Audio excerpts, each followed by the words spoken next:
이번 주 대부분의 여론조사에서 대통령 지지율이 폭락하는 걸 보면서 이건 코어 지지층이 대통령을 향해 부는 호루라기라고 저는 보았습니다.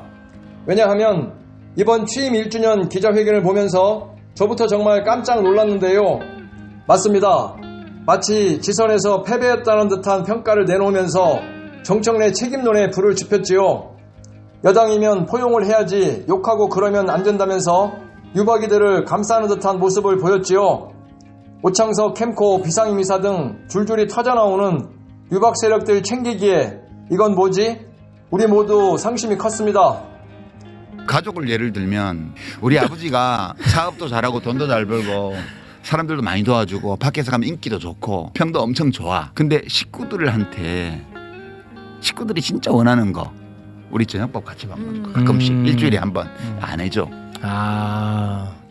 그러니까 밖에 나가서 성공하고 다 잘하는데 식구들에 대해서 차갑게 하잖아요.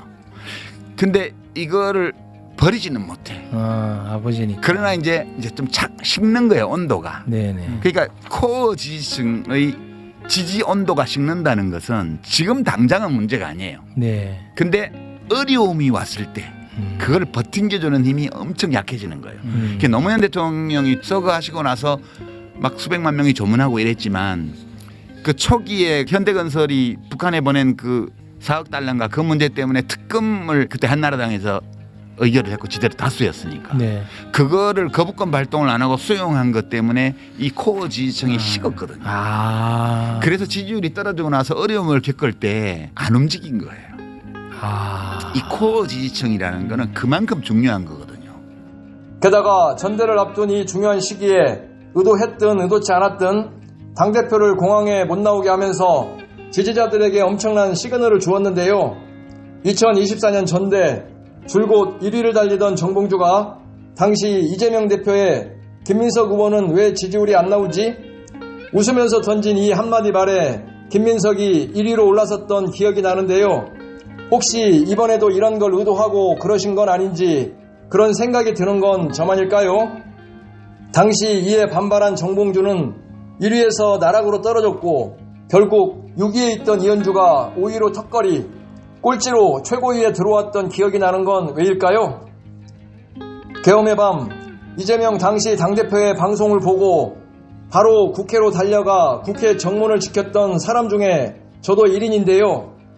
헬기가 국회 상공에 나타나고 완전 무장을 한 707 특임대가 국회에 진입했을 때는 솔직히 이러다가 죽는 거 아니야? 이런 생각도 들었던 게 사실입니다.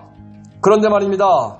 진보진영 4명의 대통령 중에 노무현과 문재인을 지우고 우리 진영 전체를 서슴없이 모욕하는 저들에게 안방을 내주려고 개고생한 건 아닌데 이런 생각이 드는 건 저만일까요?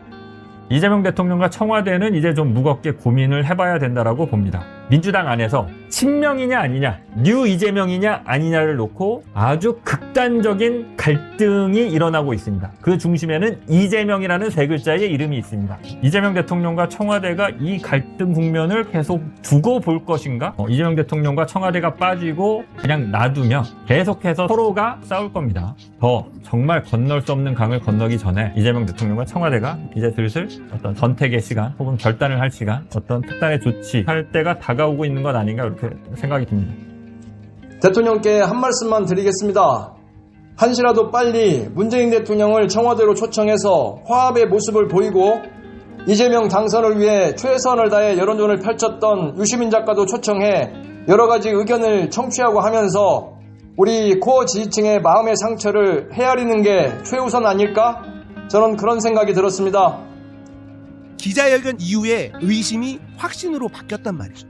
대통령은 지금 상황이 매우 심각하다는 걸 깨달아야만 합니다. 진짜 큰일 날 수 있어요. 지금 대통령은요, 뉴 이재명들을 배척하는 우리가 불만인 것 같아요. 지금 대통령 주위를 감싸고 있는 뉴 이재명들은요, 간신들이에요. 간신들의 감언에만 귀를 기울이는 왕의 최후는요, 역사가 증명해요. 진심으로 이재명 대통령을 아끼고 대한민국을 아끼는 국민의 한 사람으로서, 이재명 대통령의 충신이라고 생각하는 사람으로서 정말 충원하는 겁니다. 그렇습니다. 조선시대에도 충신은 죽을 각오로 임금에게 충원을 했지 않습니까? 더 이상 코어 지지층에게 상처를 주면 안 된다는 생각에 저는 오늘 또 호루라기를 부는데요. 여러분 생각은 어떠신지 댓글로 남겨주시면 감사하겠습니다. 또한 국정을 책임지는 자리는 더욱 무거워야 합니다.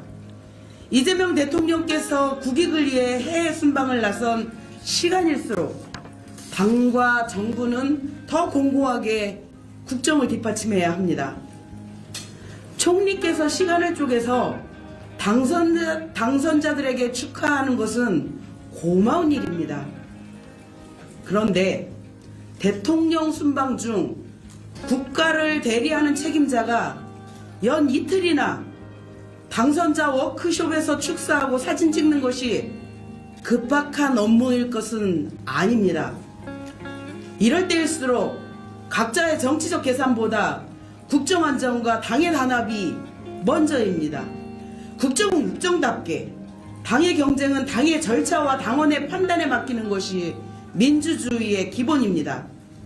어떤 말과 행보도 당무의 부담에 부당한 영향을 주는 것으로 오해받아서는 안 됩니다. 민주당은 계파의 당이 아닙니다. 민주당은 당원의 당이고 국민의 삶을 책임지는 정당입니다. 당원 주권의 길을 흔들림 없이 지키겠습니다.